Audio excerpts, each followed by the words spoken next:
Welcome to the Crazy Creative Podcast. This is episode 24, and I am here with Mark at Relic Brewing in Plainville, Connecticut.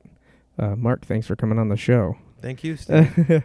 Definitely cool to come down here. I've been trying to get down here for a little bit. I'm a beer lover, home brewer myself, and the show, the whole premise of the show, Crazy Creative, is I like to interview people that are creatives, designers, writers, performers, anybody who's doing something interesting. And I think I'm definitely interested in beer and the craft beer scene. And, anybody who's, started a business that's not, in a cubicle with a suit and tie and an interesting line of work. I'm always interested and curious about talking to those people. So I'm sure your family may have had questions when you said I'm going to open a brewery full time. Definitely a romantic notion of like owning your own business. That's kind of like a trade where you're actually making something creative and things like that. But it is not as romantic as it seems, it turns out. That's funny. There's actually a lot more to it, and it's really more of a business and a job than it is a hobby. Gotcha.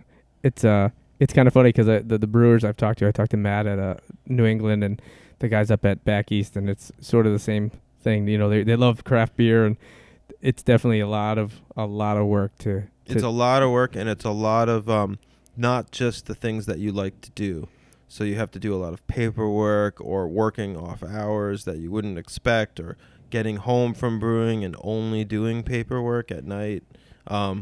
Just there's a lot of other aspects of running a business that aren't the fun stuff, but you still have to do it unless you can hire someone to do it, which I'm not quite there yet. You mean you don't just go to beer festivals and drink beer all day? And even the beer festivals, it's funny. That's work. They become more work, and I remember when I very first started doing them, I actually was really excited about them because I loved going as a consumer, an attendee, and now it's like, ugh, another beer festival. And I try to really pick and choose the ones that I personally go to because I just want it to be fun still. Sure.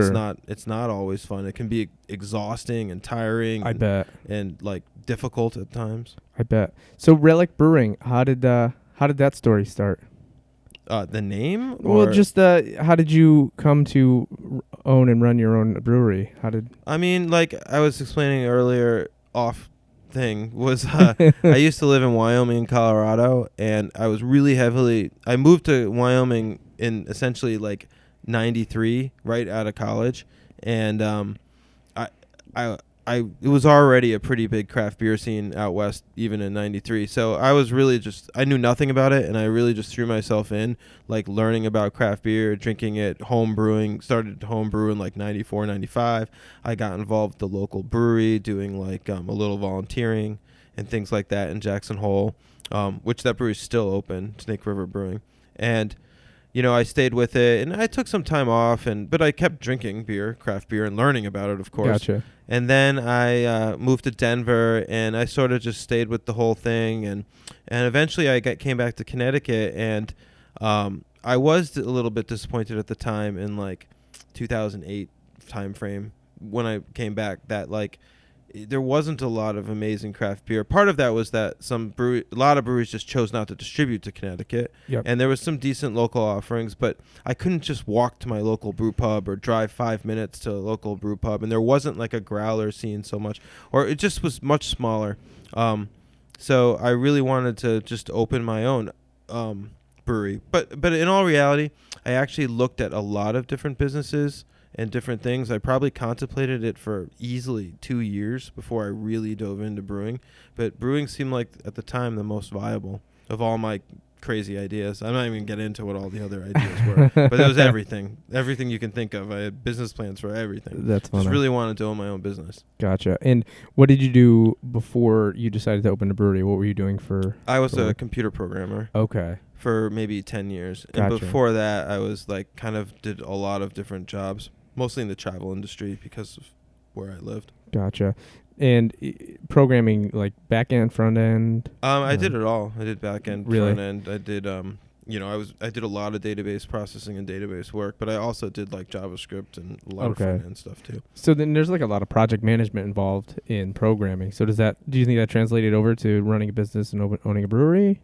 It's interesting. You actually find, or so far, I found a lot of IT people or former IT people in the beer industry. Okay. Part of it's like the process. If you write code, especially, it's very process driven, and you really can't make mistakes. You try not to make mistakes, and so you try to repeat things over and over and over Sure. again. And with the brewing, it's very much like that. I find everything, whether I'm sometimes trying or not, it's like everything gets repeated over and over again, and it's like. But there's joy in that. It's not monotonous. It's actually, it feels nice because just like with coding, it felt nice to like write clean code that like executed and worked well and, Mm-hmm. and was error free. It's the same with like, brewing, you want to make clean beer that's like what you want it to be and, error free. And Sure. a lot of it's process, whether Yep. it's cleaning process or just process oriented. I can see that, how that would work. I'm not really a coder. I'm a graphic designer, but, learning just project management skills and like how to run projects efficiently. And I'm more of like a creative person, but I can see where like being analytical and following a process would definitely help, trying to replicate something similar many times over. Yeah, I mean I did some project management. I did do some like I eventually ran a team of programmers, and I did do a little bit more business side stuff with some of the other team members at the company, and that stuff has helped more with just running the business. Just basic business principles. More communication skills. I mean, communication skills are something that's super important no matter where you work or what job you have. Sure. And some computer programmers are not big people persons, but I was lucky that I kind of was, and that sort of has always helped with this job where have had no problem, interacting with customers and meeting bar owners and restaurant owners, and I mean I like people and I enjoy interacting with people. That's awesome. It's definitely the craft beer scene in Connecticut has definitely blown up. I think since you've opened 2008. Oh no, it's gotten. We actually opened in, I think, what was it, February of 2012. So it's Oh been wow, okay. 3.5 3 and a half years. Yeah, I moved here around 2008. Oh, okay, gotcha. Yeah. But the craft beer scene still has like exploded. Like you mentioned before, there was like a handful Absolutely. when I came home to Connecticut in like 2006, and now there's over 30. And yeah, it's got to be around 34, and there's probably at least 6 to 10 more that might open in the next 6 to 10 months. I would Really? think. Yeah. that's cool. Do you think a lot of that had to do with some of the legislation in Connecticut with like distribution and stuff like that? Do you think, or is it the craft beer scene? I think that's a big misnomer to some extent. Okay. When we opened, there was no. They've never, as far as I know, you could always self-distribute. So the whole self-distribution thing has been like that for way before I opened, and then for serving beer out of your tap room, I mean, you could always do growler fills. We still aren't like a bar. We don't have a bar license, and you could always get a bar license. You could always be a brew pub, and you could always buy. I mean, it's strange. They've made a few minor tweaks and changes, but even those were really just to accommodate Two Roads when they opened because they wanted to do something just a little different. Okay. But really, it's I think it's just been a lot of people, just the whole wave of consumers being interested in craft beer, home brewing becoming incredibly popular. Sure. And just people following their dreams. They're seeing one or two people or three people. I mean, for me, myself, I saw some examples of people doing it in California, in Pennsylvania, in Massachusetts especially, who were opening very small breweries and just selling growlers right out of the brewery or self-distributing. And I was like, if they can do it, I can do it. That's awesome. So I think when I opened, especially, a lot of people were like, holy cow, if this guy can do it, let's go for it. But I mean, there was also a lot of people who are already planning.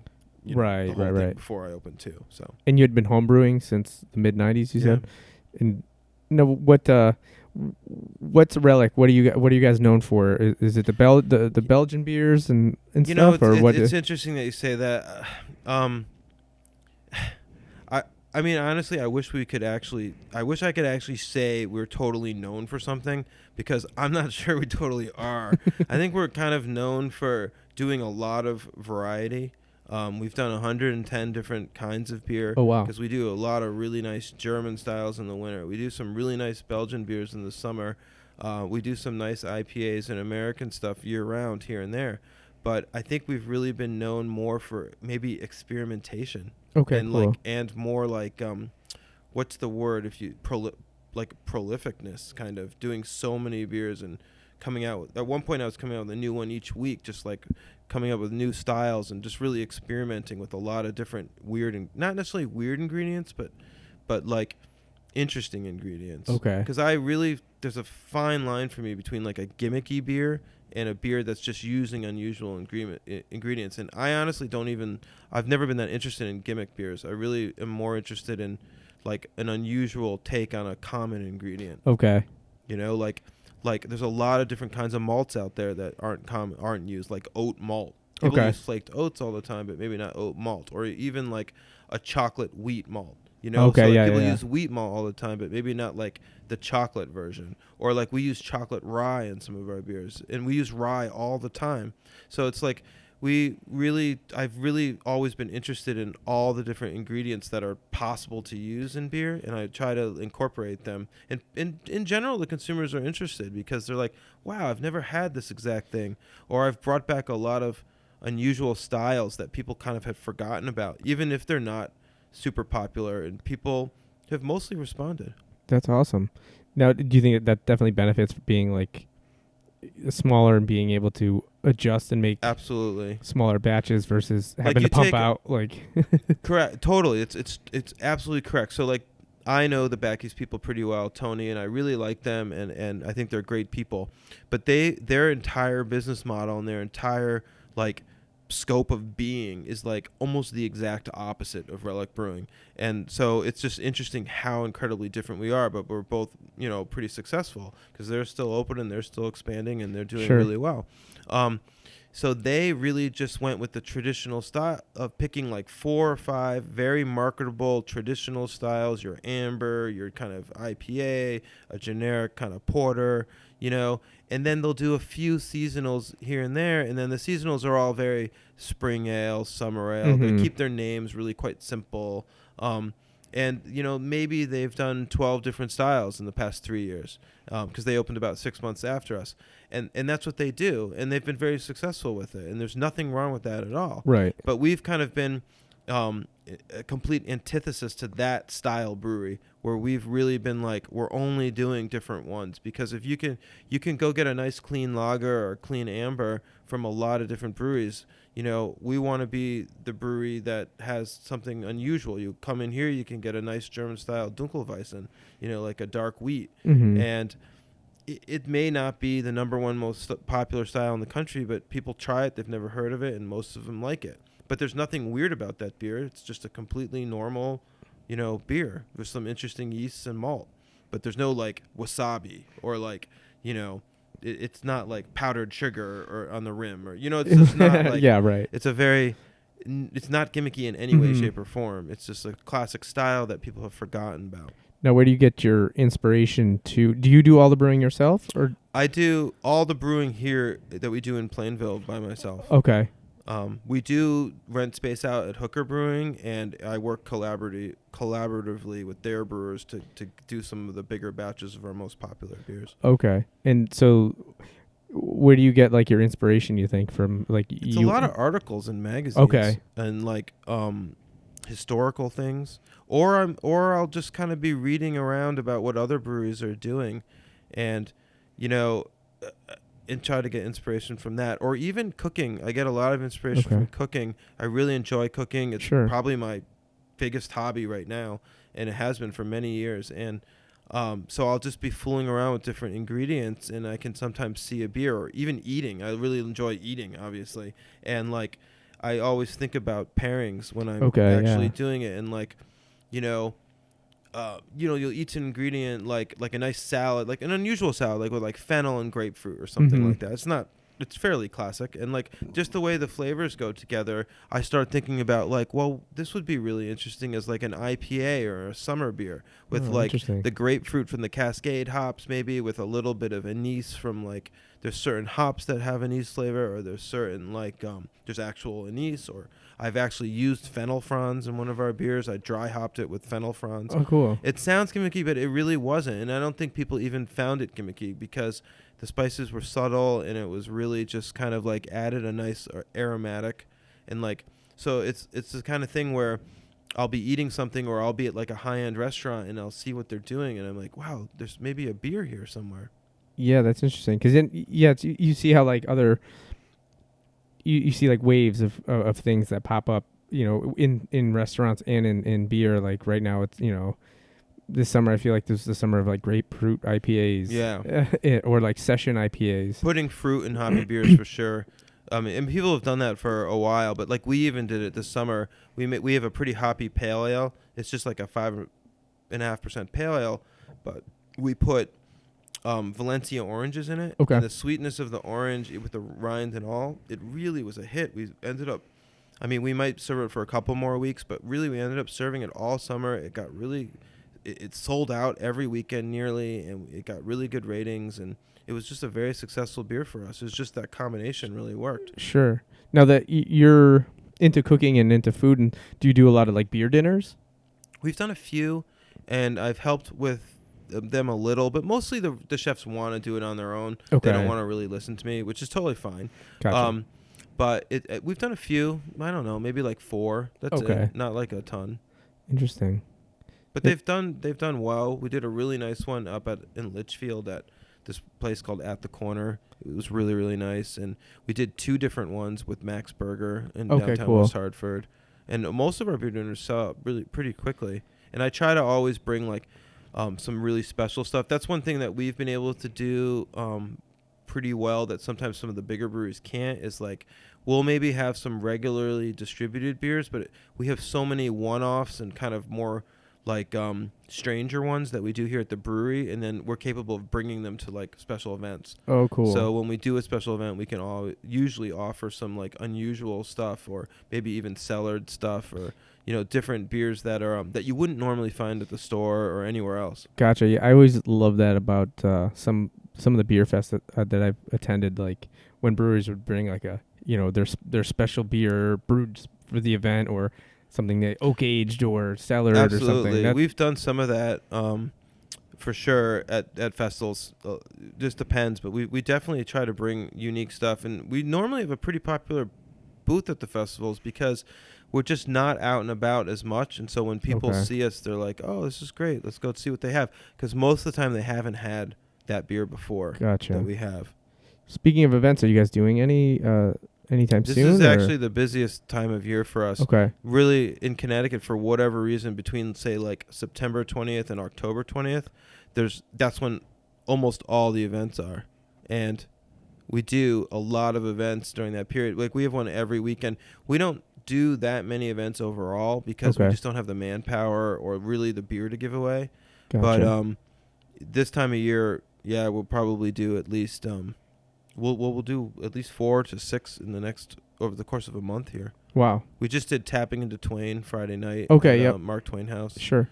And we had an event yesterday, and then I have an event this Saturday to Smoke in the Valley. Okay. What is Smoke in the Valley? Is that like a barbecue? It's like a big giant. It's actually now Connecticut's largest beer festival. No kidding. Something like 4,000 people, weather depending. And it's this giant outdoor event, like all day Saturday in Seymour, Connecticut. Okay. I think the smoke comes because there used to be a bit of a barbecue competition. Oh, okay. But I think now they've changed it. We've never actually done the event before because it was always sort of so big. I shied away from it. But now we're doing it. And I think now it's chili. They have a huge chili cook-off. We used to do always this big Ski Sundown event in the fall. Okay. But they're not doing it this year because they're reconstructing the base area. Okay. So it's really we wanted to do one really big event, and it's going to be Smoke in the Valley. Oh, cool. But I guess the weather is supposed to rain, and it's not rained at all around here for a month. Yeah, right. I saw Smoke in the Valley recently online, and I was like, "What is Smoke in the Valley? It's either a barbecue festival or some sort of." I think they're having a food truck component too this year. Yeah. Okay. Cool. I think it's. People have told me it's been really, really good. Like I said, I haven't actually gone. And now somebody told me that it officially is the largest And they also will pay the breweries a stipend too to help cover the costs. Gotcha. Now, what do you guys? How many beers do you typically like? You've done hundreds. You said here at Relic? 110-ish. Wow. So do you have a constant schedule or like flagship beers, or is it always changing? We've never had a true flagship until sort of recently. Okay. We've kind of decided that the one beer that we sort of always have almost is called Tropical. Okay. It's an American IPA brewed with orange blossom honey, and all the hops that are added kind of like post-boil. Okay. So it has no bittering hops. So it's really just very aromatic and a lot of like hop flavor. Okay. And almost no bitterness. And it's about 7.8%. The honey kind of kicks up the ABV. Oh, nice. And that's kind of our most popular seller. And we have it available. We brew it in such a way that we can have it available all year round. Okay, cool. Nice. I should try that. It's kind of, I mean, you might be able to find it somewhere, but it's not super easy to find right now. Really? Because we haven't brewed in a while. Okay. And like you said, It's around, though. Gotcha. When we were speaking before, like you have to brew ahead of the season, so you're brewing your winter beers now, or you're brewing like your spring beers now? Honestly, I think in January I'm probably going to brew a spring beer. That's Seriously. Or something that's more spring-like. Right. I mean, we brewed the winter beer that Steve's tasting right now, actually, is we actually brewed, like September 1st. I think we brewed it September 1st, so it would be ready by the end of September. Like, we just bottled it literally like 2 days ago. Oh, wow. It's like chocolatey and stuff like that. That's nice. It has the Belgian yeast, so there is a little bit of different flavor, a little bit of clove from the Belgian yeast. But it's just a nice, dark, kind of wintry beer, but it's not really yet the weather to drink it. And so we're really, what the distributors do is they hold on to it for like a few weeks, but they really do push the stuff out early. And that, I don't know exactly why this phenomena, this seasonal creep phenomena, has become just rampant throughout our country, but there's no way I can stop it. This is what they demand. The distributor literally demanded, if you will be doing this winter beer, it must be in our possession by October 1st. Wow, that's crazy. Where last year I didn't know that, and I didn't deliver it to them till November 1st, and they literally had like a conniption and almost refused it. And we had to do all kinds of special things to like appease them and get the beer out in time. Is that Sam Adams' fault? Putting out their like summer beer in like February and no, really. And somebody explained to me recently that the Sam Adams, they're a big company. Yeah. I think over 100 million now, and they probably way more with market capitalization. But anyway, the point is they have real analysts apparently that really delved into like when the consumers want to be drinking the beer. And their data, this is what someone told me, so I can't totally say this is true, but their data came up with that people want to see the pumpkin beers September 1st. Like, there might be a ton of people, or August 20th, there might be a ton of people who are saying, like loud people online saying this is ridiculous, but somehow in the quiet surveys, people were happy to see Sam Summer in like April, or like, you know how it is, or an Oktoberfest, October or August 15th. Yeah, right. Or whatever it is. I mean, some people said that the first pumpkin beers started showing up at shelves around July 15th. Oh, wow. I don't think it was that big a deal when there wasn't that much beer to choose from around here. But now it's like, I'm like, I haven't made my way through all the IPAs this summer, and now there's pumpkins taking over the shelf. I'm like, damn it. I know. I mean, I if it was up to me, I think I would do like fall beers start September 1st and winter beers start November 1st, I mean, it depends where you live, I guess. Yeah. It's funny. It was pretty warm for a long time too. I mean, it was like it was like summer weather. It's still until warm today. Yeah. Till like 2 weeks ago, it was like in the 90s. Yeah, I know. 2 weeks ago, it was like one of the hottest days of the year. Yeah. So it is crazy. I mean, so we actually even here, we brewed or pre-brewed a lot of our fall beers, and we served one, but I literally held a lot of them in our walk-in cooler because I was like, it's too hot. We should just keep serving our summer beers. And like I think this weekend we'll start serving our version of an Oktoberfest. Okay. But maybe we could have served it last week, but it's like I really wanted to wait for it to really cool down. Sure. It really but in years past, it's cooled down September 1st. Yep. And I've literally, at least to like low 70s, and I've literally started serving we do a German style alt beer, Okay. which is like a brownish kind of, it's like an Oktoberfest, but an ale. Sure. Yeast. Sure. There's more to it, but it's a nice fall beer, and we've easily served that beer in August to people happily before. Like late August, we've had it show up at festivals and bars, and people have been stoked. It just depends on the weather. Gotcha. Now, when is Oktoberfest traditionally in Germany? Isn't it like September 20th. Okay. It's like the 20th to like the 6th of October. It's like 2 weeks. Yeah, the Yeah. last 2 weeks of September, I think, right? Yeah. Okay. That makes sense. Yeah, because I see it start showing up in August, and it throws me off. I'm like, wait, maybe it's the 2 weeks that overlap August to September. I always forget what 2 weeks it is, but yeah. Yeah, that and makes it's sense. cooler in Munich than it is here. Right, right. What's so you're doing mostly ales then? Do you have lagering capabilities We here? do, or? but only in the winter. Okay.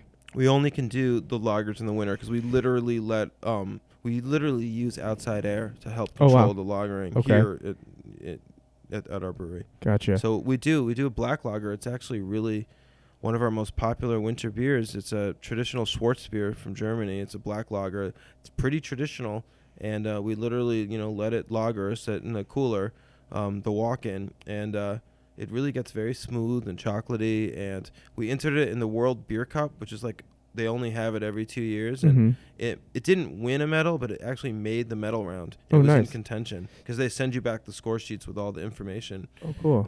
And it's one of our highest rated beers on like Beer Advocate and Untapped. It's seriously one of our most popular beers is our black lager. Nice. It's crazy. I never would have expected that. Really? It was a recipe that I always did as a homebrew because I Okay. really enjoy black lagers. Sure. So I guess I had years and years and years and years and years to like perfect the recipe. Okay. And so it must have been good because I have made almost no changes to it, and it just does well every winter. Do you enter a lot of beers into competitions We've like done that? extremely few competitions. Okay. And that I've entered the Great American Beer Fest twice. I've never won any medals, but we've made the medal round once last year. I haven't got the results from this year. They just announced the winners 2 days ago. Yep. But like I said, when we didn't win, but like they'll send back all the sheets, and you'll know like where your beer's placed. Okay. Like if they were really in the top percentile or not in the top percentile. They tell you all the data. They send back the sheets. That seems like a big thing nowadays. It kind of puts a stamp on a lot of breweries. Like We've only those won medals. one medal ever, and it was in like a local competition. Gotcha. Connecticut Public Television and NPR. Yep. So they did it seems like they only get their act together to actually do this festival like every 2 years now, but they do a really nice festival when they can actually do it, and it's a competition festival. So if you actually, the people at the festival actually vote on the beers. And, Okay. And if you win, they actually send you like a medal, like a plaque. Oh, so we cool. got one for Tropical. Oh, okay. Yeah. Cool. Nice. So that was nice. It was like the best IPA or something. Oh, really? Or whatever. Did you guys do the what was it? The secret stash with We Onyx couldn't do with the it, barrels? actually. It's kind of a long story, but basically we couldn't do it. Oh, gotcha. That seemed like an interesting It was an interesting idea. concept. There's more to it. Oh, gotcha. Yeah. It was an interesting idea. Oh, okay. Yeah. I think Shabine. I haven't. They had any- won, I guess. Yeah, they won Yeah. it. I interviewed Adam from Onyx a few weeks ago, and he was talking about it.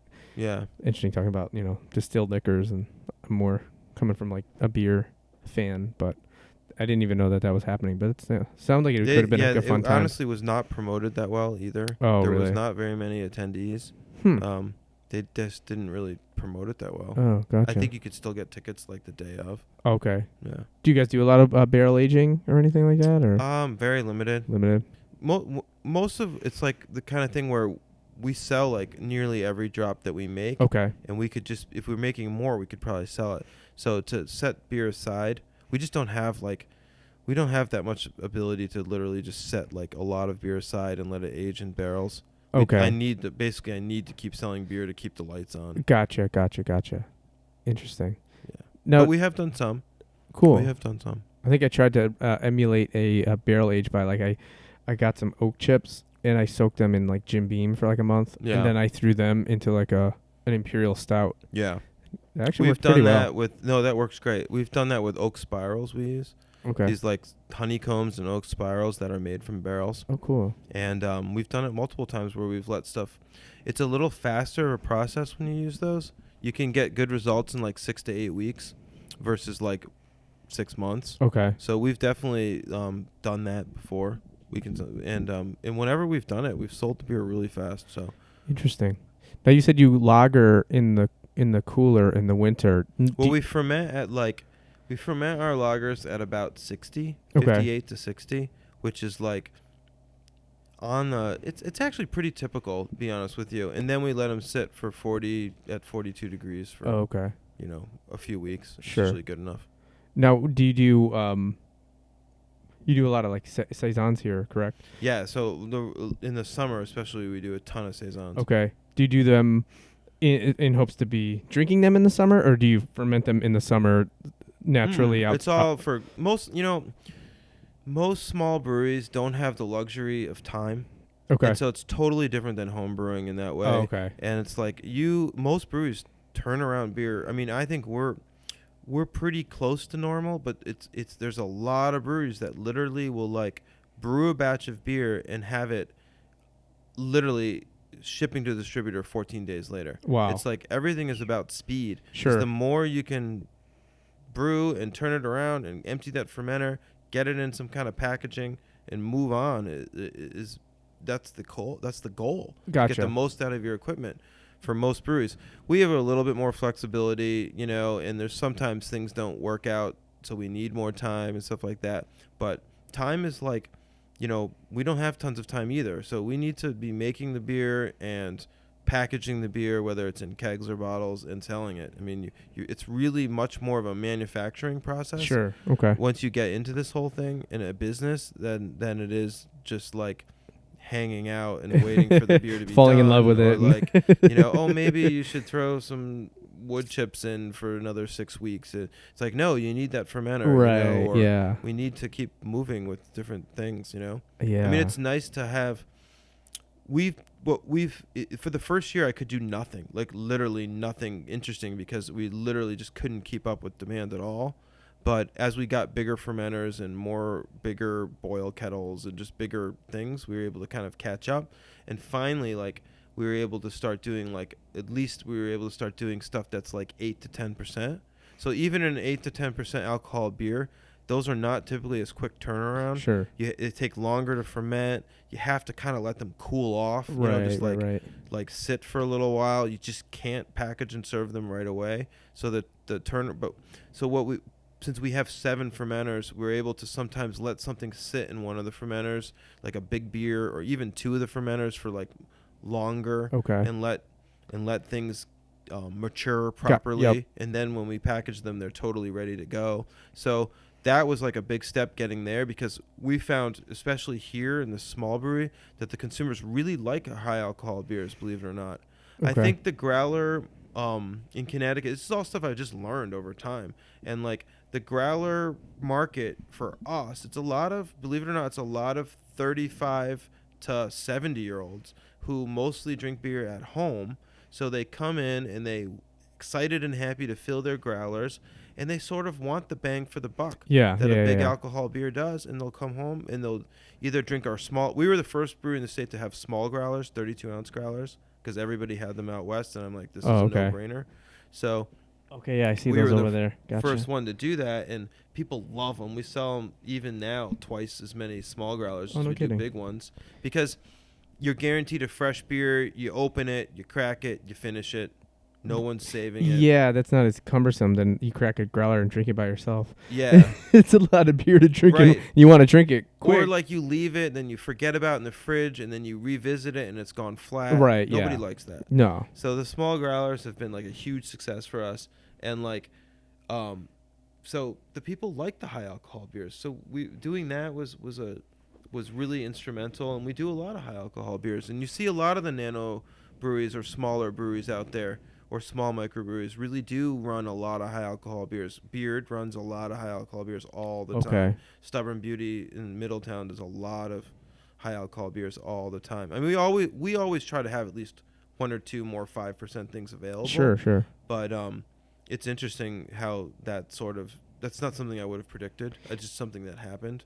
That's funny because that makes me think of myself. Like when I was in San Diego and I'd go visit breweries and I'd go down the line and taste everything, but I'd always most likely either get whatever was like rare that they had on tap there, whatever was the hoppiest beer, or whatever the most highest alcohol beer was. Yeah, it's funny. And then in other cities where it's a little bit more of a going out culture Mm-hmm. and people drink more out of the house, then people seem to drink a lot more medium alcohol beers because they can have 1 or 2 or 3 at the bar over the course Sure. of time. I think it's just the way Connecticut is. I mean, it's Connecticut's such a real s- suburban. Yeah, and it's such a small state, but still, it's not like you can't walk to a lot of interesting places in one night. Like you got to get in a car and drive, and if you're gonna be pounding a few It's true. high alcohol beers, you don't want to be. Might as well stay home and not end up Yeah. in jail or dead. Yeah, I mean, and I mean, a lot of these people too. It seems like this is something in the last few years. People have really demanded more flavor out of everything, no matter Mhm. whether it's wine or food or beer. I mean, a lot of these, especially these older consumers, they're really into like a flavorful, packed product, and you're always going to get more just pure flavor. Typically, not always, but typically out of a higher alcohol beer, are just going to have more overall punch. Yeah, I think that's something that even with the rise of craft beer, I think kind of helped a lot of that. People are wanting. I feel like there's like this trend now where people are willing to spend more to get a better, higher quality Yeah, I mean, item made by a company it's versus totally been like a Walmart. nationwide thing over the last 10 years, the whole like rise of artisanal everything. Right. So you're getting, like not just a regular baked Italian loaf. It's like super rich with extra special grains and it's just like tastes better than some of the other loaves that you would have. Right. I think that comes with also with the internet and being constantly connected. You're a lot more information out there. I think of myself, like I don't go to like one store for everything anymore. It's like I'll go drive to a farm to get some grass-fed beef, Yeah. and then go drive to a brewery to talk to the brewer and drink some fresh beer that was bottled 2 days ago. Yeah, absolutely. Versus like whatever's being shoved down my throat by Bud and Coors. Yeah, like the whole rise of the farmers markets becoming popular again. Just all of that is just, it's all kind of like in a food awareness or not even food, just like a full-on awareness of where things come from. Yep. All things. Yep. That's really changed over the last 10 years, and people are demanding more out of everything. Sure. And even the gigantic people are responding. Like even like for a long time, I stopped buying Tostitos and tried to buy like other brands that were more like less preservatives and things like this. Sure. But now if you go buy like a bag of Tostitos, if you look at the ingredients, it's literally only corn, salt, oil. That's it. Yeah. There's not even one other thing in the Tostitos anymore because they've totally responded to consumer. They've definitely changed demand. the culture, definitely. And then you also see like the bigger beer brands buying up a lot of the smaller microbrews. That's happening also everywhere. Well, a lot of those brands, I mean, their flagship brands, like Bud, regular Bud, his market share of just the regular Budweiser has plummeted over the past 10 years. Mm-hmm. And like a Heineken is just plummeted. Sure. And like a lot of like Michelob is like gone. Right. There's still like Michelob Ultra and Bud Light, and there's still some really other powerhouse brands out there in the light beer market. But a lot of these regular have literally gone from like ginormous market share to like almost nothing. And it's like in some cases, and like these companies, they ignored craft beer for years and years and years. And now the last, say, 3 years, they've really gotten into like, they're just like, we'll buy acquiring anyone. We'll them buy everyone if we have to. Yep. And it's really working. They're really buying every week. It seems like I hear about another brewery. Right. Like I think it's probably old news now. I know I used to go to like Blue Point was big. Blue I think Point they bought. Lagunitas just got bought last week. Oh wow. By Heineken. Holy cow. And Long Trail's been bought for a while, correct? No, Long Trail's not bought at all. They're really? Completely independent. I thought they were bought. Long Trail and Otter Creek are like a big company. Okay. They're one of the big independents. No kidding. I thought that for some reason I thought that they had they're been like bought. one of the biggest in New England. They're actually nationwide. I think they're top 20. No kidding. Yeah. Huh. Yeah, it's funny. growing up, craft beer was like Long Trail, Harpoon, Sam Adams. That was like Harpoon's independent, really big. yeah, they've got some good stuff. I Sam went up there this Adams, summer. independent. I mean, they're on the stock market, so Yeah, they're huge. it's a little different. Right. Yes, Dogfish is independent. These are all really big ones, but like Lagunitas was a really, really, really large brewery, and now they're not independent anymore. Huh. Well, Uh-huh. I mean, I'm sure they still are now, but you know what I'm saying. They've Yeah. been purchased, and they say that changes will come. Wow, that's interesting. Look- Sierra Nevada is maybe number 2, and they're Yeah, independent. they're huge. New Belgium, we don't have them here, but No, they're like Fat number Tire. 3 or something. Wow. They're very, very large. They're independent. And you see a lot of them are opening, East Coast operations like Lot Sierra of 'em. Nevada and Stone, and Yep. I think Stone is even opening a European. Stone's huge, independent. Yep. Those are some of my They favorites. opened a huge one in Berlin. Okay, that's where it is. Yep.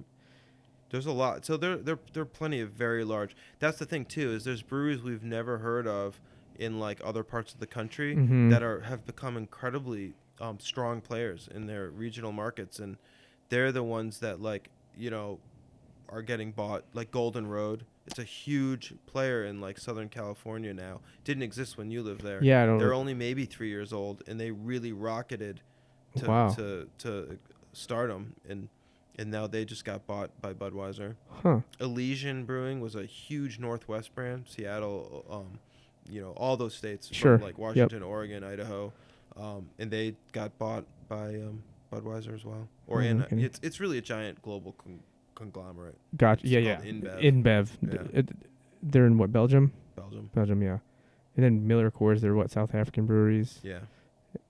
Is Coors, where's Coors owned? Are they? It's Miller Coors. It's SAB. Oh, Miller Coors. Okay, Coors. It's all okay. I see. South African owned. Yep. Okay. Yeah. So like most by American Bud. It's Oh, that's Sam American Adams beer. or That's not even Yuengling. American beer. No, I think it's Sam Adams or Yuengling are like the largest independently owned American breweries. I think it's Sam Adams. It's one of the two. Yeah. Sam Adams or Yuengling. That's crazy. Now, Fat Tire. Who is that? Who makes that again? You just mentioned them. Belgium. New Belgium. They're were they in Colorado? They're still Fort Okay. Collins. Colorado's got a big beer scene. Huge. Huge, right? Yeah, like I said, I used to live there. Lived there Yeah. for 5 years. I was there a couple of years ago for the convention, maybe a year and a half ago, and it had changed a little, but it's still the same. And it's just they're up there in the top consumption per capita of Okay, craft yeah. beer, number of breweries per capita. I mean, it's crazy. Like the Denver area might have 50, Gotcha. maybe 60 breweries. What's bigger, Boulder or Denver? You For a think number of is- breweries? Yeah, for beer. Denver. Denver. I don't know. It used to be Boulder, but I bet it's Denver now. Gotcha. There's so many everywhere, up and down the entire what they call Front Range. Okay. There's all these kind of big cities now. I mean, they're big population centers. From Fort Collins, Denver, Colorado Springs, Pueblo. They all have tons of breweries, Okay. and even the small mountain towns, like every one has a brewery now. That's interesting. That's cool.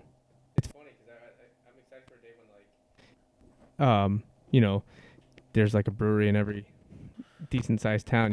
Like I'd love to see Hartford, West Hartford open up a brew pub or something. West Or a- Hartford's got or- something weird. My understanding is that they have a. I think they just passed it. Oh, did they change the zoning They laws? just changed the Okay, zoning that like was last what I'd week. heard. Last week, I believe they just changed it. I Oh, believe I okay. saw what's that guy's name? Steve. Yeah, him. Yeah, Stephen Wood. Yep. Yeah. He said something on Twitter about it. Oh, nice. That they Because that's changed been the zoning. big thing that's been holding people back. There's been seriously at least 5 breweries that have been trying to open breweries in West Hartford, Mm-hmm. and they've all been like kiboshed. And now maybe they'll be able to do it. Yeah, I mean that town. I think a brewery would do well there, or a brew pub or They just something. have to find the right. Yeah, I mean it just depends. Because remember how we were talking about like the rents have to be low. Yeah, the rents are pretty And high like over the there. rents in West Hartford are like crazy. Yeah, ridiculous. So you'd have to open it up in kind of a fringe space. Yeah, probably something over in like the home improvement district. I bet Near over there. That's Yep. where you could do it. all the There used to be industry like spot. a It's on like the Hartford line. like near Corner Pug Yep.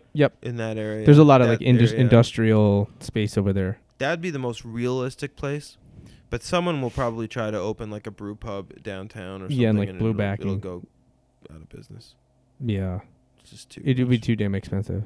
The rents are nuts. It's amazing that any of those places can survive. Yeah, that's crazy. Well, that's why you go out to eat and it's a $200 bill It's true. for 2 drinks. No, and, I go and to 2 West dinners. Hartford a lot, and I hang out in Max Burger a lot because they carry us all the time. Yeah, And I it's love like- that place. And it's like, I mean, they can thrive because of pure volume. Yeah, They have a very large restaurant and outdoor space, and they get enough people, and it's they do well. yeah. I like that. I like that place in particular because they have like a limited number of taps, but each one is perfect. Yeah, that's the cool thing about. I agree 100%. The number of taps is not super important to me. Right. It's because often I can only find like 2 or 3 that I really want to try anyway. Right. So it's all about just curating it right. Yep. Like 12, I think, is the absolute perfect number. You can, if somebody curates it right, you really can. Maybe you find 8 or 6 that were really interesting, especially now, even in Connecticut, since the catalogs have. It used to be there were not very many craft beers available in Connecticut, but Mhm. now it's like between the local players and all of the other players that are involved here, there's literally thousands of beers available in Connecticut.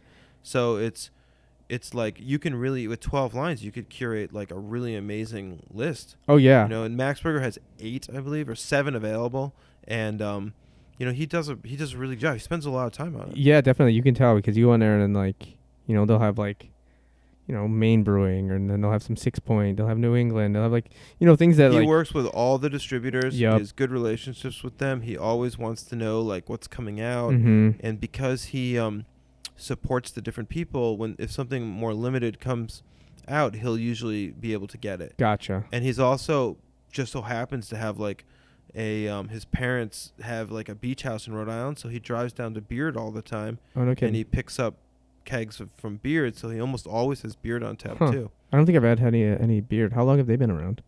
They opened 6 months after me. Oh wow. So I opened in February. They opened in November. And I see a label up there. You guys did you guys do a Yeah, we've done 2 different collaborations together. Oh, cool. Because for the longest time we were just the 2 nano breweries in the state. Okay.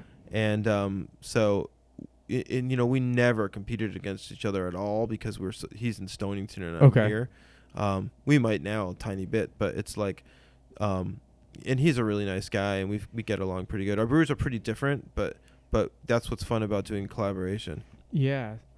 Now, nano brewery, you just mentioned that term. What is that? Describe what nano brewing means. Well, here's the thing too. It's I don't think either of us are actually technically nano breweries anymore. Okay. But we used to be. Usually they used to say anybody who has a 3-barrel or less size operation is a nano brewery. Now, put it in perspective for anybody listening. Like, what is 3 barrels? Like, how much beer do you? It's basically like 100 gallons. 100 gallons. Okay. Yeah. And then what does somebody like Sam Adams pump out? I have no idea. But I mean, it would probably be small for them to have 300 barrel fermenters. They may have 500 barrel fermenters. I have no idea. But like Hooker Brewing, for example, and maybe Back East 2 now has probably like 20 barrel fermenters. Okay. It's interesting. 'Cause I think I saw a documentary with Sam at Dogfish a long time ago, and he was talking about his brew setup. This was years ago, and I think he was saying how like Bud and Coors do more probably a day than he's done all year. Yeah. So when he first opened, I read his book. It was really good, actually. It was Brewing an Up a Business? inspiration. Yeah. Yeah, that's a great book. Yeah. So yeah, he first opened. I swear to God, it was like a 15-gallon Like setup. homebrew keg. Basically, setup. it was fully legal, but it was Yep. like a 15-gallon brewery in the back of his restaurant that he was literally just brewing constantly on. Sure. I actually took a ride down to Rehoboth to visit. I've never gone. I've Oh, always really? wanted to go. That's been like my vacations between like 21 and 30 were like based on like beer locations. It was like Portland, Maine, Yeah. Burlington, Yeah. Rehoboth. Like No, that's great. And even though you have kids now, you should still do some when you get a chance. yeah, I try to. It's just hard. It is harder. Yeah. It's way harder. I mean, I don't have kids, and I don't always go on beer vacations, but I've been on plenty of beer vacations. I'll make a beer part of it. Like we went up to like New Hampshire, so we stopped at like Harpoon on the way. Yeah. And then there's a couple places up there. Like I think hit like just a small local brew pubs and stuff like that. They have cheeseburgers there. Yeah. They can eat chicken fingers Absolutely. anywhere. I mean, it's true. There's still way more breweries in Vermont or New Hampshire than there are here in Connecticut. Oh yeah, I think New Hampshire's the highest beer consumption in New England, isn't it? It might be. I know at a time it was. They were like top 5 in the country, I It's believe. possible. They just released the latest statistics, but I didn't look them up. Where's Connecticut, you think? Has it gone up at all? Because I know It was in the Connecticut 30s. was real low. Almost all our statistics are in the 30s. Okay. And I think some of that's come up. It's got to. It must have. Though recently I saw an interesting article. It was not the whole state. It was only city Okay. by city. And New Haven was in like the top. I think it was New Haven was top 25 or something Wow. for beer capita in the country. No kidding. So that's good. Or beer. It was like craft beer consumption. Gotcha. Okay. It was like a percentage of market share Okay. is what they were determining. And it was like a relatively real publication. And it was something like 28 or 29% Wow. market share, where the national average is closer to like 18 or something. Okay. Gotcha. Huh. I think this area is more like wine and myrrh. Yeah, no, I mean, they literally wrote like New Haven. They wrote Hartford/New Haven. Okay. But I really think they meant New Haven County. But I don't know Gotcha. that for a fact. They may have been throwing in the Hartford data as well. But it's got to be going up now, though. I mean, just based on the sheer volume of breweries and beer available now, beer Yeah, consumption's no, gotta I be think it definitely way is. up. You don't. I mean, it's been a huge change over here. And if you actually talk to some of the distributors, especially like the traditional distributors, Mhm. like Hartford Distributing, Yep. they could tell you how many craft beer lines there are now versus like non-craft beer lines. You almost never.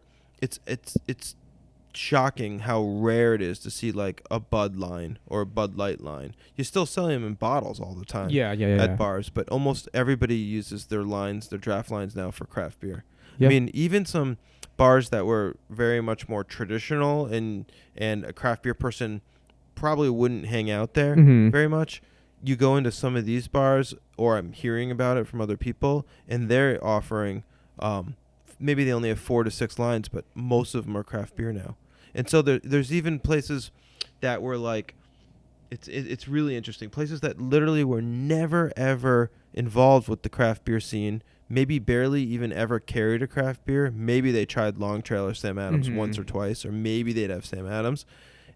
In some of those places, you see Gandhiba on tap now because they literally have just jumped on board. Wow. And it's weird a little bit because some Who's drinking people that? might be like, oh, well, how have they just come on board? But the thing is they have. And there's plenty of places now that literally you drive by and you would never think. And these places are filled with craft beer and literally get even the rare ones like a Gandhiba. Yeah, that's funny. You mentioned that because I actually just recently I got untapped like a month ago.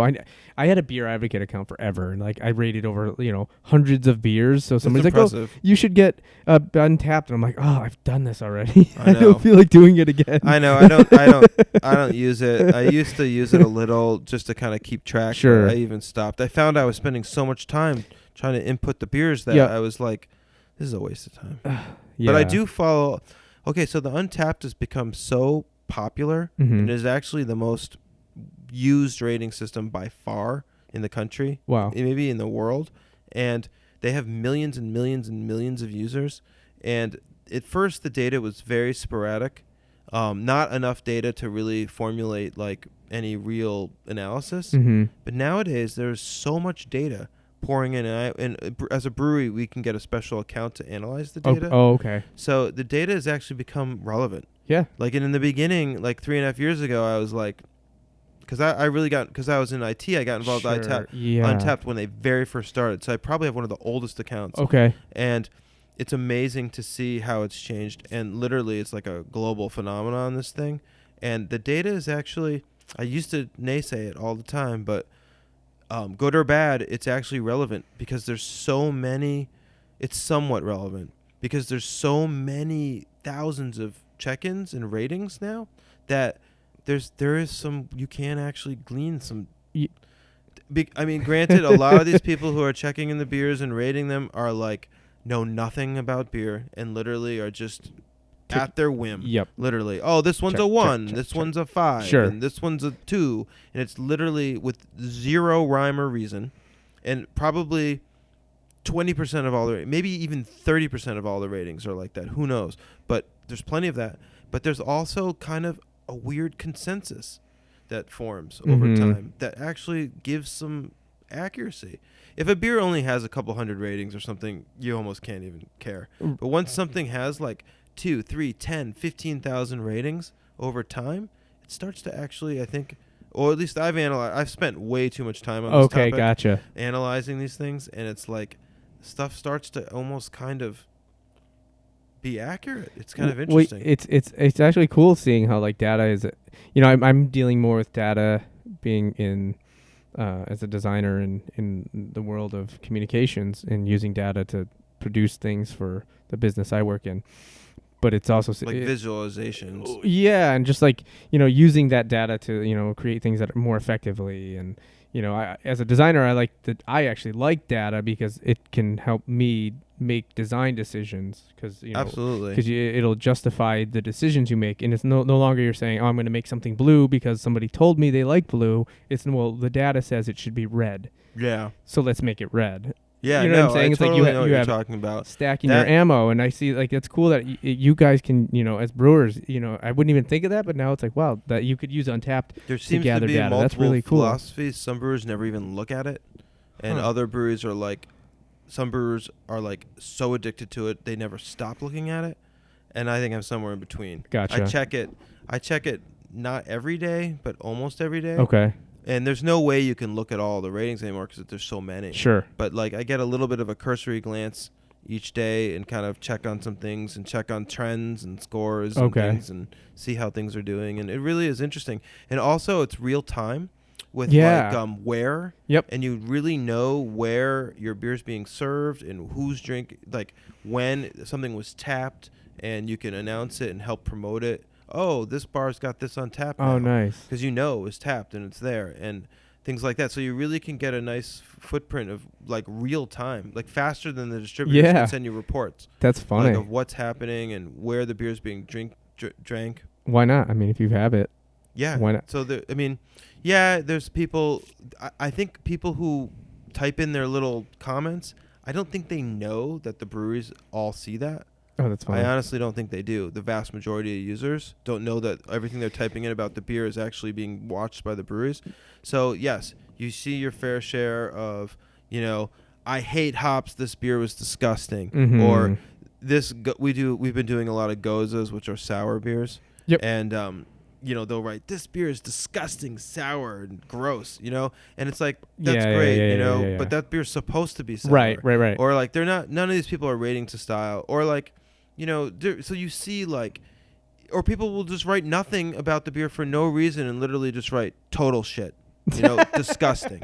And so you have to have like a thick skin. Yeah. And for every one of those, there's somebody who writes, man, this is unbelievable. I love it. And the funniest is when you have the same exact beer and you have two ratings right on top of each other. And one, the guy's like, pretty bad. And then the next one would be like, my God, this is my new go-to favorite beer. Yeah, and they're describing and I love the malt, and I can. Yeah. They're actually like dissecting the beer and know what the hell they're talking about. Well, you only get so many characters, it's one of these gotcha. things, but it becomes funny, and like I think it took me actually a long time to kind of get over not focusing on all the bad ones, and like kind of just from a thick skin point of view. Yep. But I finally have reached that, and I understand that it's just all over the place, but it's nice to see the positive ones, and it's like I said, from a kind of a pure analytical data and trend point of view, you can actually gauge some success.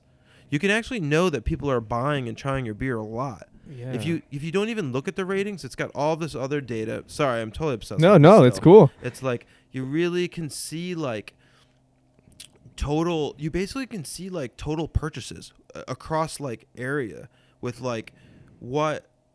If it's at a bar or at a restaurant, you can't see exactly, but you can kind of get an idea of this, and you can actually put yourself against other breweries' numbers. Okay. And kind of look at this data, and you'll be like, man, I guess I'm doing pretty good. I guess people really are buying our beer. So then would that help you say like, all right, we want to target, we should just push our beer at these specific locations because it seems like this is where they're doing well? Well, I mean, does it help you in that sense? It can. Cool. Gotcha. Can. Yeah, because it really can. If you really dig deep into it, you could totally know that.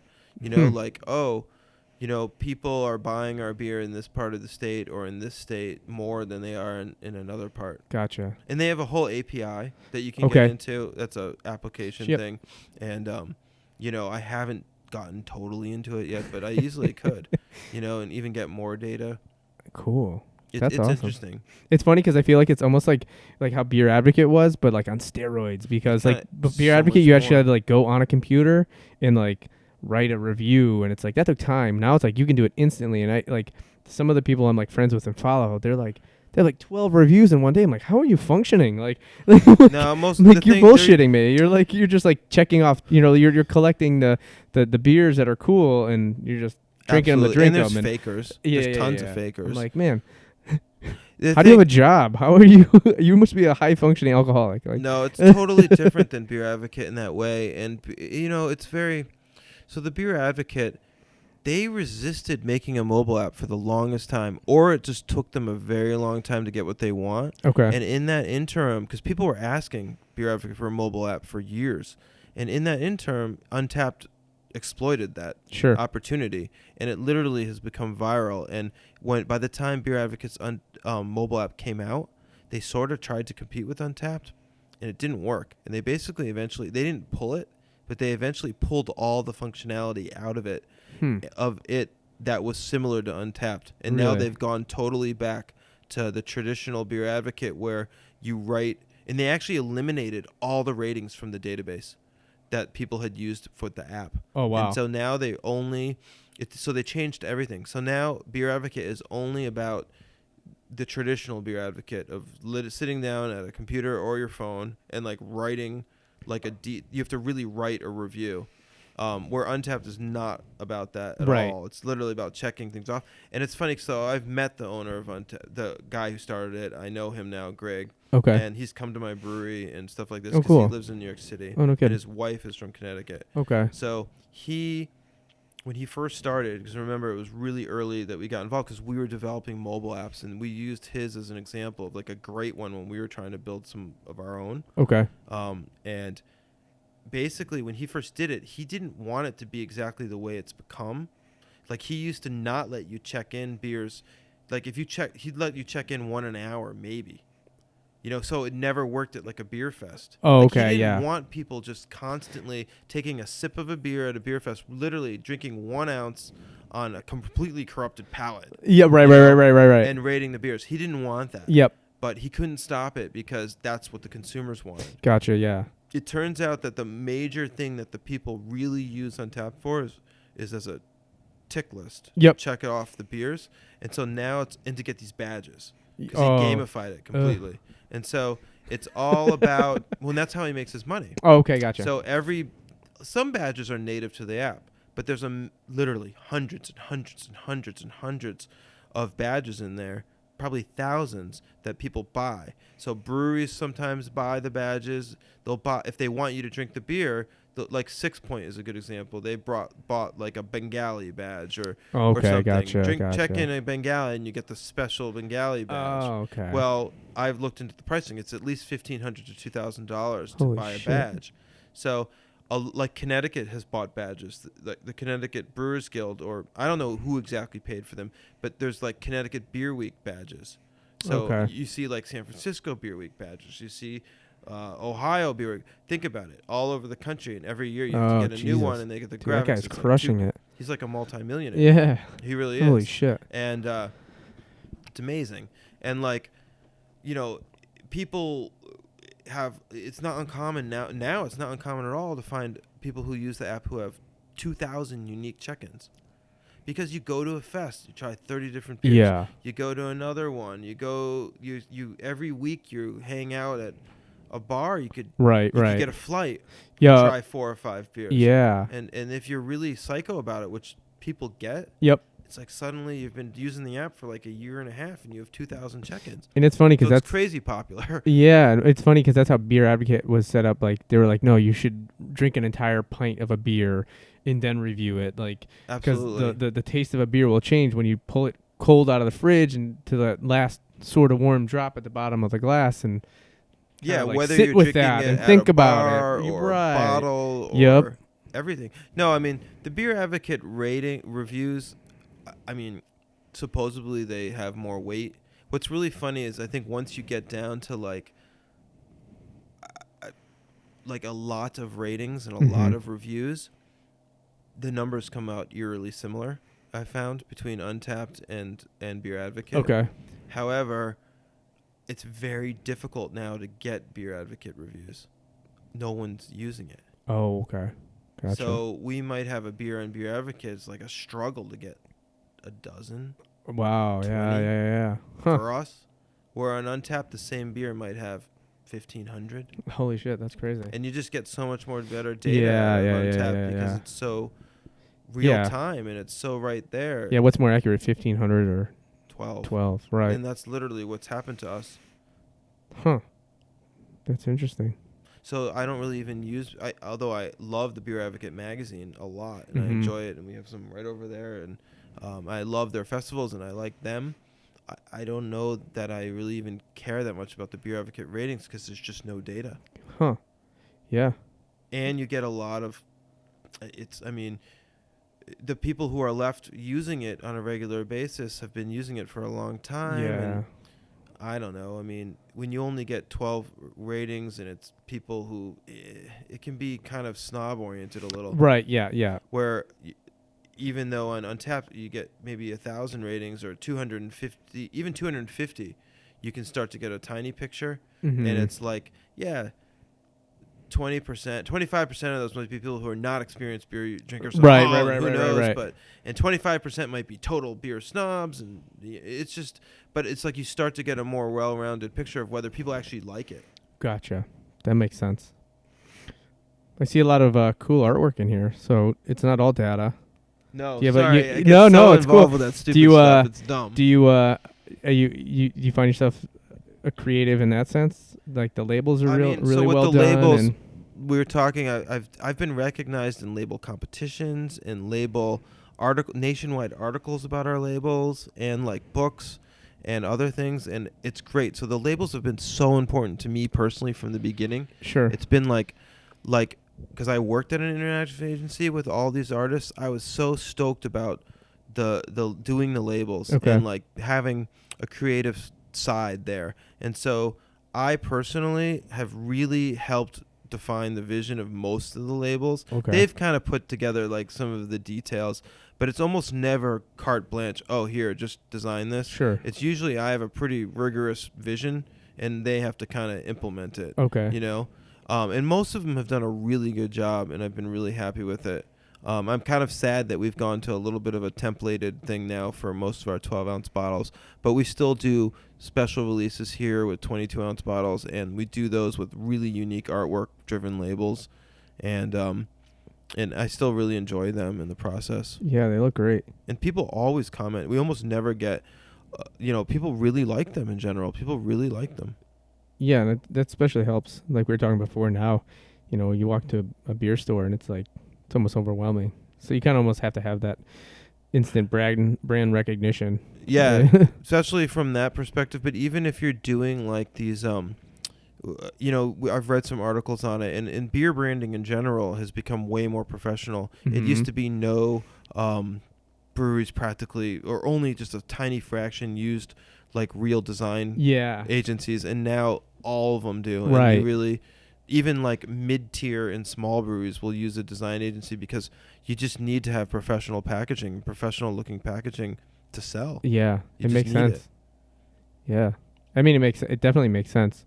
Just I think at a time when it was like you had that flashy stuff by like Bud and Coors, so it wouldn't matter if like the craft brewers had like a shitty label or whatever. That's what you knew what the craft beer was. But now there's so much. Yeah. That I read a really nice article about it. In the beginning, there were a lot of small breweries that would do a tall format bottle, and the labels were literally done by like the Sun or something like that, and they were very, very, very homespun.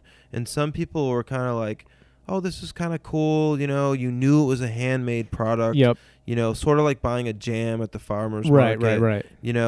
But it's sort of changed. It's craft beer's it's grown up and it's sophisticated, and people expect like a nice looking cans are extremely popular and growing, and you see really nice can art nowadays that people have done that's just, no matter what you like, from super clean and like really beautiful design from that perspective to like super, Like full color art. some of your stuff is like almost fine art pieces. Yeah, I mean that's what I wanted for some of these beers, and I really like the painted ones. I Mhm. really do. But I also like the more graphic ones. It just sort of depends. They Yeah. all I definitely appreciate it. I've always been into art myself, Okay, cool. like museums and visiting Gotcha. like different art galleries and things like that.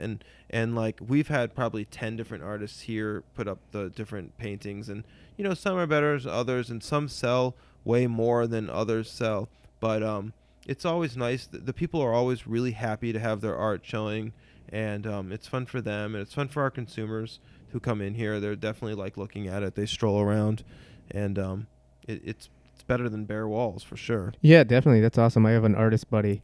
I don't know how you hook up with artists to get their art shown, but he It's does just some. really people contacting us. Oh, okay. He does So- some really cool, like gnarly woodcuts. They're totally like psychedelic almost. Really? Yeah, they're insane. That's cool. He has a show over in Hartford right now. He did this big long like Last Supper piece. Oh wow. It's like I don't know, 20 feet by like Wow. 11 feet or something, and it's like insane, like people like drinking and smashing bottles and stabbing each other and Wow, that stuff, like sounds awesome. like a violent verb, like Yeah. puking everywhere and Really? getting drunk. Like it's Wow. a totally like crazy take on the Last Supper, but the dude is he's pretty nuts. I'll have to That's cool.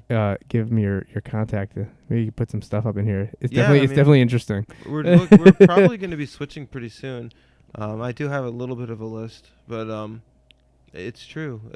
But we're always looking for people, and some people have a few pieces. Some people cover the whole walls with like tons of different things.